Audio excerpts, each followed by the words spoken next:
Hey Caracals. So one of the members asked a good question regarding running and running training and was interested to know a little bit more about how to structure a run training program.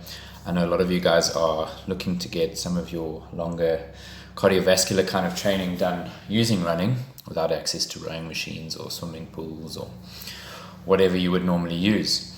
So I thought it'd be a good opportunity to sort of put down a couple of points, just kind of some casual training tips and some things to think about when you do structure a running program.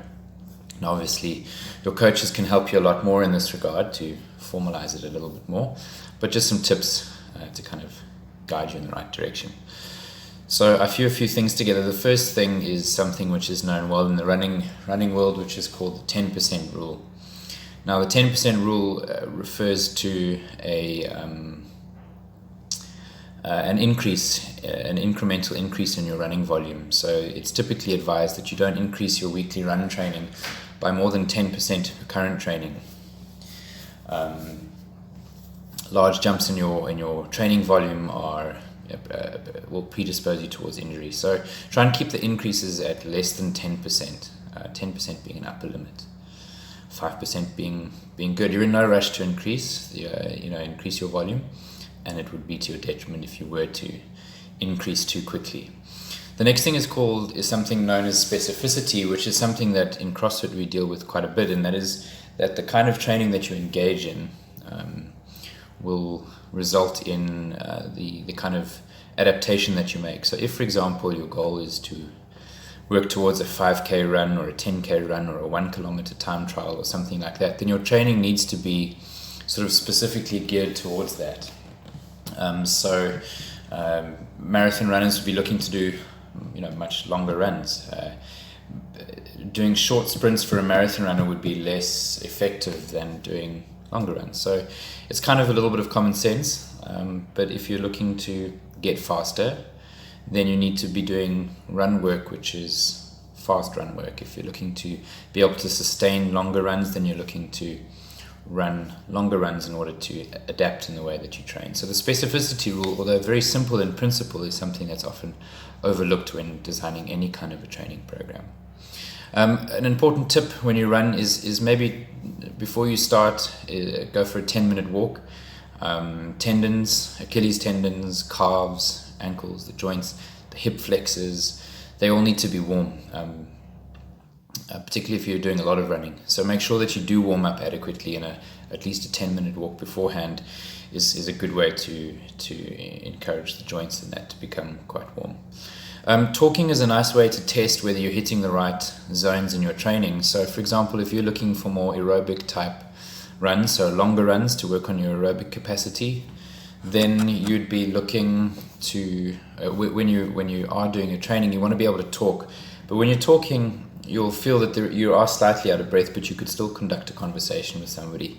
Then you're engaging your aerobic systems. If on the other hand you wanted to go slightly more anaerobic, so higher intensity, maybe doing some more speed work or anaerobic threshold training or something along those lines, then you'll find that you can still talk, but it's harder to talk. So maybe you'd feel like you can only have short sentences, and after each short sentence you're taking in a nice breath. Then you're sort of moving towards the anaerobic side of things. If you're doing a very short run where it's more VO2 max type training, then talking becomes extremely difficult. You might take a big breath after every word. So the talk test is a nice guide, a nice sort of gauge for you to see how intensely am I working out. Aerobic, you want to be taking a moderate breath after each sentence. More on the anaerobic side of things, it's difficult to make long sentences when you talk, and you'll be taking a breath after each sentence. And then really anaerobic, sort of more towards the VO2 max side of things, you want to gasp after every word. Not the most fun kind of training.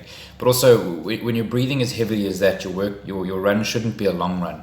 Your long runs would be aerobic, where you could still talk. And your short runs are going to be a lot more strained as far as that goes. So that's the talk test. A safety tip as far as running goes is run into oncoming traffic. So it's much better and easier to avoid traffic that is headed towards you. You can simply ninja your way onto the sidewalk, whereas cars coming from behind you can't see. So when you're running, not when you're cycling, but when you're running, you want to be facing the traffic. So don't run in the middle of the road, but you are running sort of into oncoming traffic. That is the safety tip. Another important tip as far as training goes is take easy days and hard days. So when you structure your training, don't make every day a hard day, every day an anaerobic day. You want to give those energy systems a chance to recover and improve. Easy day, hard days are a good way to do that. So the easy days you're hitting your aerobic systems, and then on the hard days you're hitting your anaerobic systems, giving your anaerobic systems a bit of a break before you hit them again with another easy day. And then also structure your rest into your program. So a good example would be easy day, hard day, rest day, easy day, hard day, rest day. Especially with running where the impact is high, you want to give your joints a good opportunity to heal. So those are some good tips as far as running goes. But then briefly, I also wanted to speak about the sort of main hindrance towards running, and that is an injury, and it's a very common injury. Shin splints is what it's often called. Otherwise known as medial tibial stress syndrome. That's just the front of your shin. So that's the sort of usually the most common injury when it comes to running, and it can really hamper your running progress, and also can develop into stress fractures and that, which can take a very, very long time to heal and can come back very often. So you really want to avoid getting shin splints. A shin splint would be any kind of pain between your knee and your ankle in the front of your shin. So there are a couple of common causes for shin splints. Flat feet is one, so that would just unfortunately be a sort of genetic biomechanical thing. You can't really avoid whether you have flat feet or not. I think they're also called hypermobile feet.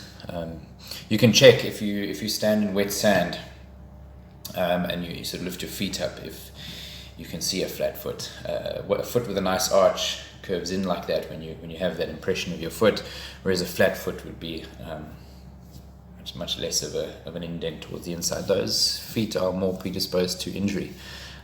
You can and should then also be looking at the correct shoes.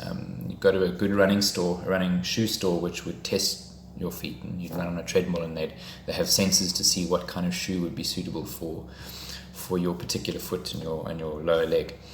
Also, another common cause is muscle weakness in the glutes and or the quads or the hamstrings.